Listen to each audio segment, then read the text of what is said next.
Không khí lễ hội ở Hà Nội những ngày cận Tết vốn nhộn nhịp, đông vui, hàng quán bày bán đủ món hấp dẫn như xúc xích nướng,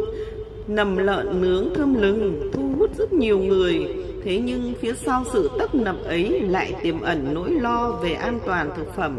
Mới đây, cơ quan chức năng đã phát hiện một kho đông lạnh tại phố Hưng Phúc, phường Yên Sở, Hà Nội, chứa hơn 10 tấn xúc xích và nầm lợn không rõ nguồn gốc, không có hóa đơn, chứng từ. Thông tin này khiến rất nhiều người không khỏi giật mình và lo lắng, bởi những thực phẩm ấy có thể đã và đang xuất hiện trên các bàn ăn, và rất là nhiều em nhỏ rất là thích món này, nhất là trời mùa đông ở Hà Nội nó lạnh lắm các bạn ạ. Và các cháu ăn thì sẽ như thế nào? Các quầy hàng vỉa hè mỗi ngày mong rằng việc kiểm tra, xử lý sẽ được siết chặt hơn để người dân được đón Tết an toàn và yên tâm về an toàn thực phẩm, không phải lo bệnh tật.